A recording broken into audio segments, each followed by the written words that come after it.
안녕하세요. 싹풀 이승희 세무사입니다. 지난 시간에 이어서 오늘 또 증여에 대한 총정리 두 번째 시간입니다. 오늘 말씀드릴 내용은 증여재산에 대한 평가와 증여세 신고, 납부, 이 부분에 대해서 실무에 적용할 수 있는 내용 위주로 바른 속도로 정리를 해 보겠습니다. 먼저 증여재산에 대한 평가인데요. 쉽게 말씀드리면은 증여는 유상거래가 아니잖아요. 돈을 주고받고 이렇게 하지 않고 그냥 무상으로 그냥 주는 거죠. 보통 특수관계자 간에 일어나는데, 그렇기 때문에 양도소득세처럼 금액이 결정이 안 되거든요. 그래서 이 가격을 매겨야 돼요. 가격을 매기는 절차를 평가다, 이렇게 보시면 되겠습니다. 기본적으로 증여재산의 가격을 매기는 평가 방법은 원칙적인 규정이 시가입니다. 시세대로 하는 것이 원칙이 되겠습니다. 보통 시가, 시세라고 하면은 증여세법에서 이렇게 정의가 되어 있어요.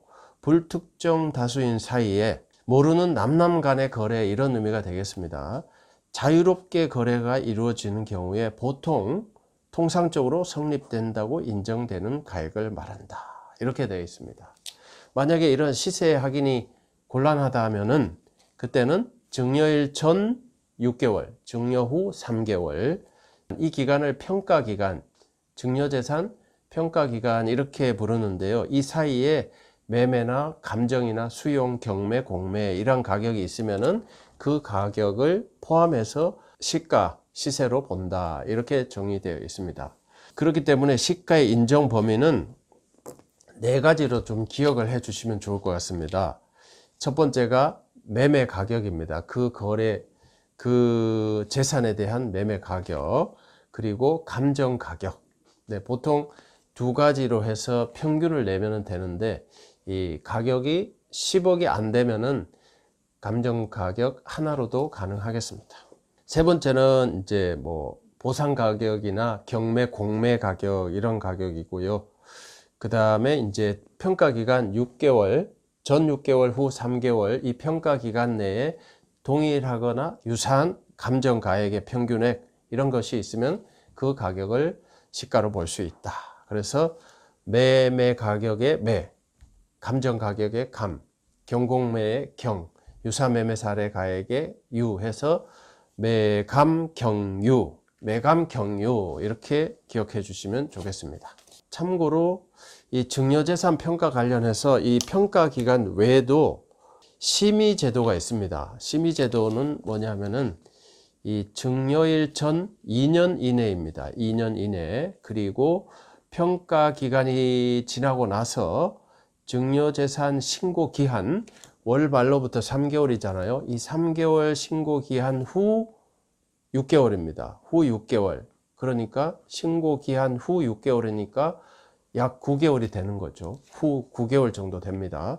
이 기간 이내에 유사한 다른 재산의 매매 가액이 있는 경우, 이 경우도 심의를 거쳐서 또는 국세청이 심의를 요청해서 감정 가액 등으로 시가를 선정할 수가 있다는 점입니다.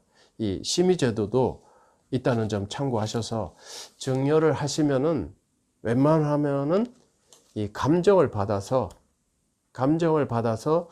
그래도 매매 가격이나 유사 매매 사례 가액보다는 조금 낮게 감정 가격으로 들어가는 방법을 저는 추천드리겠습니다. 아무래도 뒤탈이 없으려면은 감정을 받아서 신고하시는 것이 가장 현명한 방법이 아닐까, 이렇게 저는 생각하고 있습니다. 다음, 이 시가 판정하는 기준이 있는데요. 언제를 기준으로 시가를 판정할까요? 하는 질문인데, 이 평가 기간 전 6개월, 후 3개월, 전부 9개월 기간에서 이 사례가 있으면은 시가로 적용을 해야 되는데, 기준일을 정해야 됩니다. 이 기준일을 정하는 방법이 세 가지가 있는데, 거래 가격, 매매 가격 같은 경우는 매매 계약일입니다. 잔금 청산일이 아니고요. 매매 계약일이 기준일이 되겠습니다. 그리고 감정 가격은 기준일이 있고 감정평가서 작성일이 있는데, 이 기준일은 보통 양도 시기나 증여 시기가 되는 거고, 이 시가 적용 판단은 그게 아닙니다. 여기서 보시면은 감정 가격 같은 경우는 감정평가서에 감정평가사분들이 작성하는 일, 감정평가서 작성일이 기준일이 된다는 점도 주의하시면 좋겠습니다. 그리고 세 번째는 수용 보상 경매 가격인데요. 이때는 가격 결정일입니다. 기관에서 가격을 결정하는 날이 시가 산정 판정 기준일이 되겠습니다. 그리고 참고로 이제 이 시가로 보는 가격이 이 이상의 경우가 있어요. 2개 이상이 있습니다. 이럴 때는 평가 기준일로부터, 이번엔 평가 기준일입니다. 평가 기준일로부터 가장 가까운 이 전 6개월 후 3개월 이 기간 안에서 평가 기준일이 있단 말입니다. 이 기준일로부터 가장 가까운 가격을 선택해야 된다, 이런 의미가 되겠습니다. 다음 이 평가를 시가로 할 수 없는 경우는 세법에서 정하는 보충적 평가 방법, 대체적인 방법인데요. 이 보충적 평가를 제가 말씀을 드리면은 항목별로 쭉 나와 있는데요. 토지 같은 경우는 개별 공시지가, 기준시가가 되겠죠. 주택 같은 경우는 개별은 개별 주택 공시가격, 아파트처럼 이제 공동주택은 공동주택 공시가격, 이렇게 됩니다. 건물이나 오피스텔 상업용 건물은 국세청에서 매년 고시하는 가격이 있습니다. 그 고시 가격이 보충적 평가 가격이 되겠습니다. 특이한 점은 임대차 계약이 체결된 재산이 있습니다. 임대차 계약이 체결된 재산은 이 평가를 이 세법에서 정하는 지금 말씀드린 보충적 평가 방법하고 임대차 계약으로 환산한 가격하고 비교를 해서 큰 금액, 더 큰 금액이 평가액이 된다는 사실입니다. 임대차가 있는 부동산의 평가는 임대보증금, 월세 같은 경우는 월세 보증금 플러스 월세 곱하기 100 이렇게 하시면은 환산 평가액이 나옵니다. 그 다음에 전세 같은 경우는 그냥 전세 보증금 자체가 되는 거죠. 그리고 상장 주식, 비상장 주식도 있는데 참고만 하시면 좋겠습니다. 상장 주식 같은 경우는 증여일 전 2개월, 후 2개월 해서 공표된 증권시장에서 공표된 매일매일의 최종 시세가액의 평균액으로 평가를 하고 있습니다. 그리고 비상장 주식 같은 경우는 전 6개월, 후 3개월 평가기간이라고 하죠. 이 기간 내에서 불특정 다수, 모르는 남남 간의 다수 간의 교환 가치, 거래 가격을 시가로 보고 평가를 하시면 되겠습니다. 참고로 비상장 주식은 감정평가는 인정 안 됩니다. 인정 안 되고 보충적 평가 방법은 저 같은 세무사들이 평가를 많이 해주는데 이 가중평균이라고 하죠. 손익계산서 기준, 대차대조표 기준에서 3대2로 해서 가중평균을 합니다. 손익계산서 60% 가중치, 대차대조표, 순자산 40% 가중치 해서 평균 내서 가격을 매기는 거죠. 그런데 주의하셔야 될 점은 이렇게 가중평균해서 평균한 가격이 그냥 적용되는 것이 아니라 대차대조표에서 자산 빼기 부채 하면 순자산 가격이라고 나옵니다. 이 순자산 가격의 80%가 최저 마지노선입니다. 이 80% 이하로는 내려갈 수가 없습니다. 그래서 가중평균한 금액이 5,000원이 나왔어요. 그런데 이 순자산 가격의 80%로 평가를 해보니까 8,000원이 나왔어요. 그러면 가중평균 5,000원 쓸 수 없습니다. 그냥 순자산 가격의 80%, 8,000원을 써야 되는 거죠. 더 이상 8,000원 이하로는 내려가지 말아라, 이런 의미가 되겠습니다. 자, 이번에는 증여세 신고 납부 기한인데요.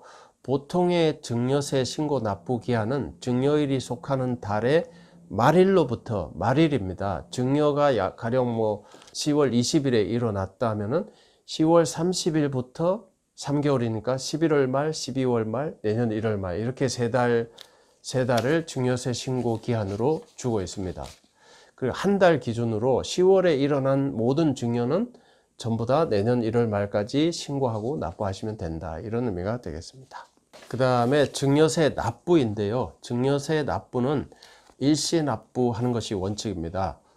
다만 이제 일정 요건이 성립이 되면은 두 번에 걸쳐서 나눠낼 수 있는 분납 제도도 있습니다. 분납은 두 번에 걸쳐서 나눠내고 나머지를 2달 후에 낼 수 있습니다. 2달 후에 나머지 낼 수 있는데 2달 늦게 내더라도 이자는 붙지 않습니다.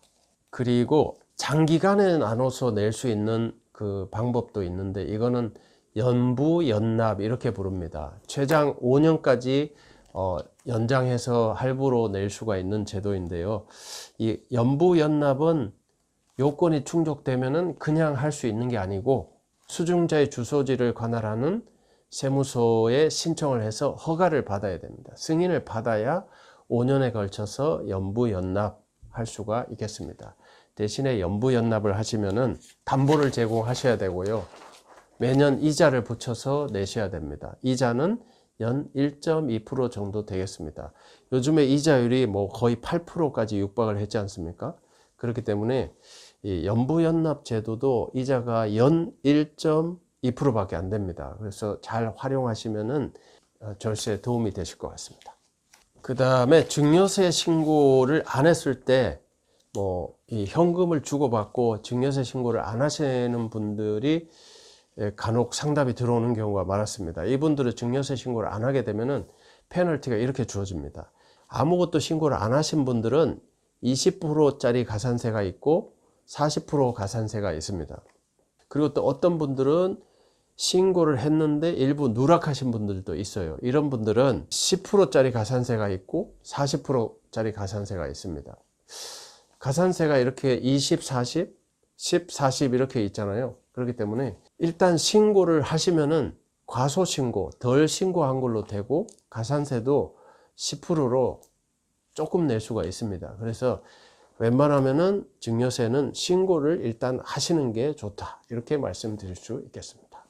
그리고 가소신고 중에서도 가산세를 이 지연 이자, 납부 미납에 따른 이자 가산세를 안 무는 방법도 있는데 이거는 항목이 딱 정해져 있어요.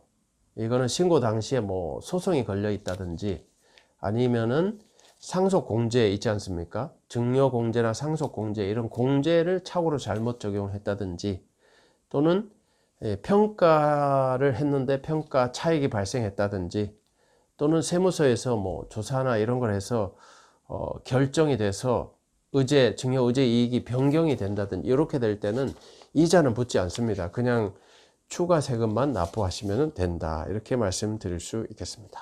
다음에는 이제 관할 세무서인데요. 관할 세무서는 이 원칙적으로 수중자 재산을 받고 증여세를 신고해야 될 의무가 있는 수중자의 주소지를 관할하는 세무서에 신고를 하셔야 되겠습니다. 다만 이제 수중자가 비거주자이거나 주소 고소가 불분명한 경우 이때는 증여자, 재산을 준 사람, 증여자의 주소지를 관할하는 세무서에 내야 된다.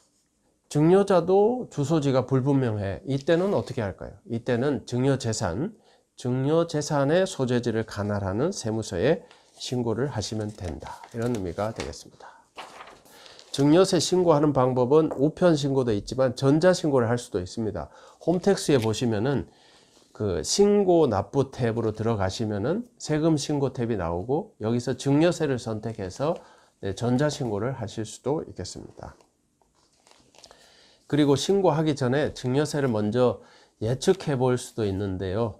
증여세 자동 계산이라고 해서요.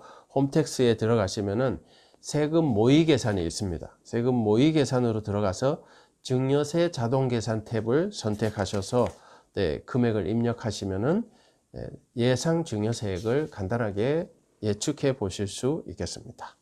다음 마지막으로 증여세 신고 관련 유익한 정보입니다. 증여세 같은 경우는 이 10년 단위로 신고를 하지 않습니까? 과거 10년 내에 증여한 재산은 다시 다 합산을 해서 정산을 해야 됩니다.